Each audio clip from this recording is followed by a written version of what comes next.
പെരുങ്കുളത്തൂർ ശ്രീകൃഷ്ണസ്വാമി ക്ഷേത്രത്തിൽ വലിയമ്പലത്തിന്റെ ശിലാസ്ഥാപനവും ധ്വജപ്രതിഷ്ഠയുടെ രണ്ടാം ഘട്ടമായ തൈലാദിവാസവും 2025 ഓഗസ്റ്റ് 29 വെള്ളിയാഴ്ച നടക്കുന്നു. ക്ഷേത്രതന്ത്രി തിരുവല്ല കുഴിക്കാട്ടില്ലത്ത് ബ്രഹ്മശ്രീ പരമേശ്വരൻ വാസുദേവൻ ഭട്ടതിരിപ്പാടിന്റെ നേതൃത്വത്തിലാണ് ചടങ്ങുകൾ നടക്കുന്നത്. തദവസരത്തിൽ ചോറ്റാനിക്കര സത്യൻ നാരായണ മാരാരും സംഘവും അവതരിപ്പിക്കുന്ന മേജർ സെറ്റ് പഞ്ചാരിമേളം നടക്കും. വലിയമ്പല ശിലാസ്ഥാപന കർമ്മം ശ്രീശങ്കര നടുവിൽ മഠം പുഷ്പാഞ്ജലി സ്വാമിയാർ, പൂജനീയ അച്യുത ഭാരതി സ്വാമിയാർ നിർവഹിക്കും. ഈ ചടങ്ങുകൾക്ക് സാക്ഷ്യം വഹിക്കാൻ കാട്ടാക്കട, അരുവിക്കര MLA മാർ, തിരുവിതാംകൂർ ദേവസ്വം ബോർഡ് പ്രസിഡന്റ്, മറ്റ് വിശിഷ്ട വ്യക്തിത്വങ്ങൾ തുടങ്ങിയവർ എത്തുന്നു. ഇതുമായി ബന്ധപ്പെട്ട കൂടുതൽ വിശദാംശങ്ങൾ ജനങ്ങളിൽ എത്തിക്കുവാൻ ആർക്കിയൻ ഫൗണ്ടേഷൻ ട്രസ്റ്റ് ഭാരവാഹികളും ക്ഷേത്ര ഉപദേശക സമിതി ഭാരവാഹികളും ചേർന്ന് പ്രസ് മീറ്റ് നടത്തി. കൂടുതൽ ദൃശ്യങ്ങളിലേക്ക്. പെരുങ്കുളത്തൂർ അപ്പന് പ്രണാമം. നമ്മളെ അമ്പലത്തിൻ്റെ തൈലാദിവാസം പ്രമാണിച്ച് രണ്ടാം ഘട്ട കൊടിമരത്തിൻ്റെ ഇത് 29-ാം തീയതി കാലത്തെ 8 മണിക്കാണ് ചടങ്ങ് തുടങ്ങുന്നത്. അതിൻ്റെ കൂടെ നമ്മൾ വലിയ അമ്പലത്തിൻ്റെ തറക്കല്ലും കൂടെ ഇടുകയാണ്. ബാക്കി കാര്യങ്ങൾ എക്സ്പ്ലെയിൻ ചെയ്യണം. നമ്മുടെ പെരുങ്കുളത്തൂർ ശ്രീകൃഷ്ണ സ്വാമി ക്ഷേത്രത്തിലെ ധ്വജപ്രതിഷ്ഠയ്ക്കുള്ള രണ്ടാം ഘട്ട പ്രവർത്തനങ്ങൾ ആരംഭിച്ചിരിക്കുകയാണ്. അപ്പോൾ ഈ രണ്ടാം ഘട്ടം എന്ന് പറയുമ്പോൾ തന്നെ നമ്മൾ മനസ്സിലാക്കേണ്ടത് വിവിധ ഘട്ടങ്ങളായിട്ടാണ് ഈ ക്ഷേത്രത്തിലെ കൊടിമരം പ്രതിഷ്ഠിക്കുന്നത്. കൊടിമരം സ്ഥാപിക്കുകയല്ല, പ്രതിഷ്ഠിക്കുകയാണ് ചെയ്യുന്നത്. അത് എടുത്തു പറയേണ്ടതായിട്ട് വരും. എന്തുകൊണ്ടെന്നാൽ തന്ത്രശാസ്ത്ര വിധി പ്രകാരമുള്ള ഒരു ധ്വജപ്രതിഷ്ഠയാണ് ക്ഷേത്രത്തിൽ സ്ഥാപിക്കാനായിട്ട് ഉദ്ദേശിക്കുന്നത്. അപ്പോൾ തന്ത്രശാസ്ത്ര വിധി പ്രകാരം എന്ന് പറയുമ്പോൾ അതിനകത്ത് തച്ചുശാസ്ത്രത്തിൻ്റെ മേഖലയുണ്ട്, താന്ത്രിക വിധി പ്രകാരമുള്ള തൈലാദിവാസം പോലുള്ള കർമ്മങ്ങളുണ്ട്.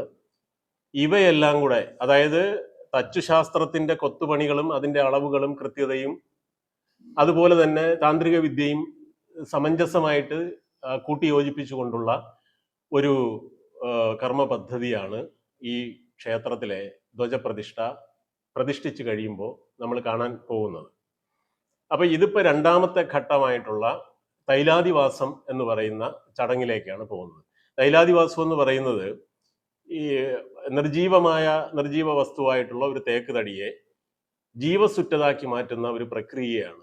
അതായത് ഈ കൊടിമരത്തിലേക്ക് ദേവതാ ചൈതന്യത്തെ സന്നിവേശിപ്പിക്കുന്ന ഒരു വളരെ ബൃഹത്തായിട്ടുള്ള പൂജാ പദ്ധതിയാണ് ഈ തൈലാദിവാസം ക്രിയകൾ എന്ന് പറയുന്നത്. നമ്മുടെ ക്ഷേത്രതന്ത്രിയായിട്ടുള്ള തിരുവല്ല കുഴിക്കാട്ടില്ലത്ത് ബ്രഹ്മശ്രീ പരമേശ്വരൻ വാസുദേവൻ ഭട്ടതിരി അവരുടെ മുഖ്യ കാർമ്മികത്വത്തിലാണ് ഈ തൈലാദിവാസ ക്രിയകൾ നടക്കാൻ പോകുന്നത്. ഓഗസ്റ്റ് മാസം 29-ാം തീയതി വെള്ളിയാഴ്ച 8:43 ആരംഭിക്കുന്ന തൈലാദിവാസ ക്രിയകൾ 9:30 വരെ നീണ്ടു നിൽക്കുമെന്നാണ് പ്രതീക്ഷിക്കുന്നത്. അപ്പൊ ഇതിലേക്ക് വേണ്ടി ശുദ്ധമായ എള്ളെണ്ണയിലാണ് നമ്മൾ ഈ തൈലാദിവാസ ക്രിയകൾ ചെയ്യാൻ പോകുന്നത്. അപ്പൊ ഈ എള്ളെണ്ണ ശുദ്ധമായി തന്നെ കിട്ടണമെന്ന നിർബന്ധ ബുദ്ധി ഉള്ളത് തന്നെ എള്ള് വാങ്ങി ഉണക്കി അതിനെ അരച്ച് അതിൽ നിന്ന് എള്ളെണ്ണ എടുത്തിട്ട് അതിൽ 41-ൽ പരം ആയുർവേദ മരുന്നുകൾ കൂട്ടി യോജിപ്പിച്ച് അതിനെ തൈലമാക്കി കാച്ചി അരിച്ചെടുത്ത ആ തൈലമാണ് നമ്മൾ തൈലാദിവാസത്തിന് വേണ്ടിയിട്ട് ഉപയോഗിക്കുന്നത്.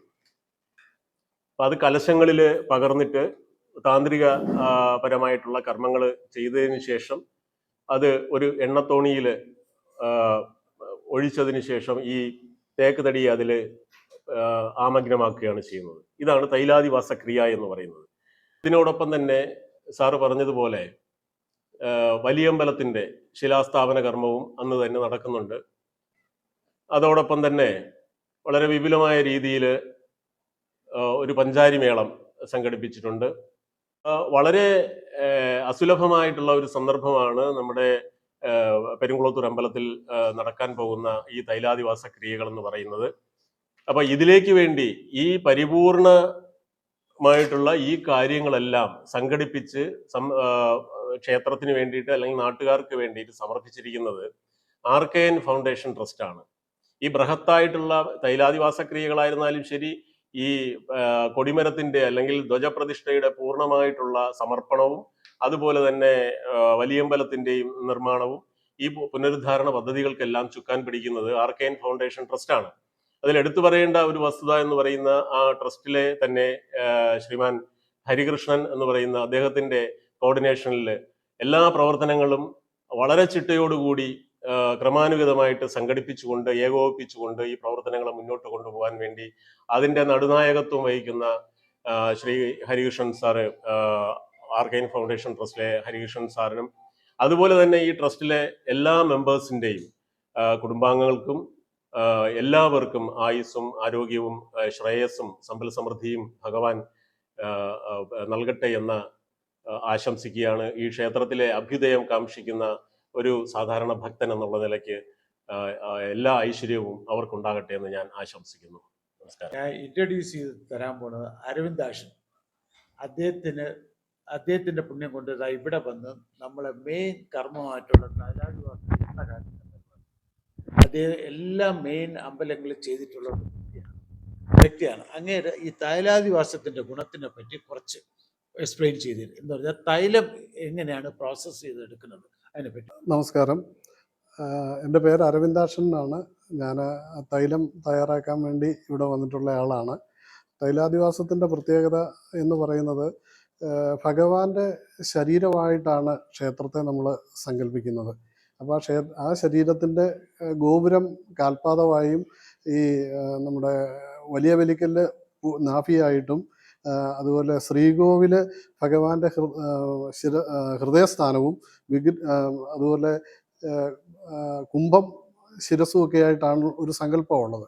അപ്പം ഈ ഒരു സങ്കല്പത്തിൽ നട്ടെല്ലിൻ്റെ സ്ഥാനമാണ് കൊടിമരത്തിനുള്ളത്. അപ്പോൾ ഈ 100-200 വർഷത്തോളം ഈ തേക്ക് വൃക്ഷം താല് നിർമ്മിക്കുന്ന ഈ കൊടിമരം, അതിനെ ചുറ്റിയാണല്ലോ നമ്മൾ സ്വർണ്ണപ്പറയോ അല്ലെങ്കിൽ ഓടിൻ്റെയോ വെള്ളിയുടെയോ ഒക്കെ പറ ഇറക്കുന്നത്. അപ്പോൾ അകത്തെ ആ തേക്ക് മരത്തിന് 100, 200, 300 വർഷമൊക്കെ പഴക്കം നിൽക്കാൻ വേണ്ടി നമ്മൾ അതിനെ ബലപ്പെടുത്താൻ ചെയ്യുന്ന ഒരു ട്രീറ്റ്മെൻറ്റാണ് ഈ തൈലാദിവാസ ചടങ്ങെന്ന് പറയുന്നത്. ഇതിൽ 41ഓളം ആയുർവേദ മരുന്ന് ചേർത്ത് വളരെ ശുദ്ധമായ എള്ളെണ്ണ, അത് എടുത്തു പറയേണ്ടത് ഞാനിവിടെ അപൂർവം സ്ഥലങ്ങളിൽ മാത്രമേ അത് ചെയ്തിട്ടുള്ളൂ. ബാക്കി ഹരിസാറിൻ്റെ ആ ഒരു പ്രത്യേക താല്പര്യം കൊണ്ട് അദ്ദേഹം എള്ള് മേടിച്ച് ആട്ടി തൈലം എള്ളെണ്ണ ഒറിജിനൽ എള്ളെണ്ണയിലാണ് ഇപ്പോൾ ഈ തൈലം തയ്യാറാക്കിക്കൊണ്ടിരിക്കുന്നത്.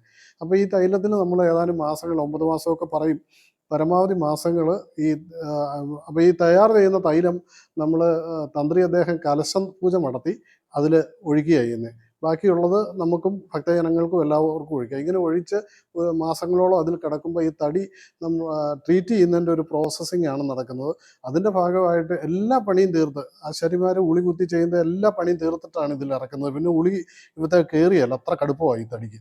അങ്ങനെ ചെയ്യുന്നത് കൊണ്ട് ഈ കൊടിമരം 200-300 വർഷം യാതൊരു ലോപം ഉണ്ടാകാതെ കേടുകൂടാതെ സ്ഥിതി ചെയ്യും. അതിനാണ് ഈ തൈലാദിവാസ ചടങ്ങ് ചെയ്യുന്നത്. ഇതിൽ പങ്കെടുക്കുന്ന ഭക്തജനങ്ങൾക്കെല്ലാം അവരുടെ ശാരീരികമായ ബുദ്ധിമുട്ടുകളും, ഇതൊരു ഔഷധ സംവിധാനമാണ്. അപ്പോൾ അതുകൊണ്ട് തന്നെ അതിൽ പങ്കെടുക്കുന്നവർക്കും ഭാഗവാക്കാവുന്നവർക്കും ഉള്ള ശാരീരിക ബുദ്ധിമുട്ടുകളും മറ്റു കാര്യങ്ങളെല്ലാം ഭഗവാന്റെ കൃപയാൽ മാറിക്കിട്ടുമെന്നുള്ള ഒരു സങ്കല്പവും കൂടെ ഇതിൻ്റെ പുറകിലുണ്ട്.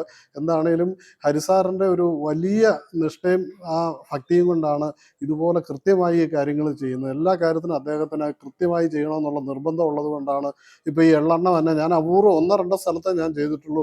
ബാക്കി ആരും ചെയ്യാറില്ല. എള്ള് മേടിച്ചാട്ടി ഇത്ര ശുദ്ധമായിട്ട് ഇത്രയും കൃത്യമായിട്ട് ഇദ്ദേഹത്തിൻ്റെ നിർബന്ധം കൊണ്ടാണ്. അപ്പോൾ അങ്ങനെ ഈ പെരുങ്കുളത്തൂറപ്പൻ്റെ ആ തൈലാദിവാസത്തിന് പങ്കെടുക്കാനുള്ള ഒരു വലിയ ഭാഗ്യം, അത് ചെയ്യാനുള്ള ഒരു അപൂർവ ഭാഗ്യം. ഞാൻ എല്ലാ കൂട്ടും ഞാൻ ആയിരക്കണക്കിന് പാട്ട് കാച്ചിട്ടുണ്ട്. പക്ഷേ ഓരോ സമയത്തും നമ്മൾ പ്രാർത്ഥിച്ചാണ് ഇത് ചെയ്യുന്നത്. ശബരിമല ഉൾപ്പെടെയുള്ള ക്ഷേത്രങ്ങളുടെ ഞാനാണ് ചെയ്തിട്ടുള്ളത്. ഈ പുതിയ കൊടിമരം പണിതപ്പം, അതുപോലെ ആവടി അയ്യപ്പ ക്ഷേത്രം, ബാംഗ്ലൂർ യശ്വന്തപുരം അയ്യപ്പ ക്ഷേത്രം, ഇവിടെ തന്നെ ഈ ആങ്കോട് മഹാദേവ ക്ഷേത്രം, ആണ്ടൂർക്കോണ ക്ഷേത്രമുണ്ട് തിരുവനന്തപുരത്ത്, അതൊക്കെ ഞാൻ ചെയ്തതാണ്. അപ്പോൾ ഭഗവാന്റെ പെരുങ്കുളത്തൂരപ്പൻ്റെ ഈ കൊടിമരത്തിനുള്ള തൈലം തയ്യാറാക്കാനുള്ള ഒരു അവസരം ഹരിസാർ എനിക്ക് തന്നു. അതിൽ അദ്ദേഹത്തോടും എനിക്ക് ഇവിടുത്തെ ഭഗവാനോടും ഉള്ള അഗൈതവമായ കൃതജ്ഞത രേഖപ്പെടുത്തുകയാണ്. അമ്പലത്തിനെ കുറിച്ച് ഇനി കൂടുതലായിട്ടൊന്നും പറയാനില്ല. കാരണം നമ്മുടെ രാജേഷ് മുൻ പ്രസിഡന്റ്, ഈ അമ്പലത്തിന്റെ മുൻ പ്രസിഡന്റ് ആയിരുന്ന ഒരു വ്യക്തിയാണ്. അദ്ദേഹം വളരെ ഡീറ്റെയിൽസ് ആയി നിങ്ങളുടെ കാര്യങ്ങളെല്ലാം പറഞ്ഞു.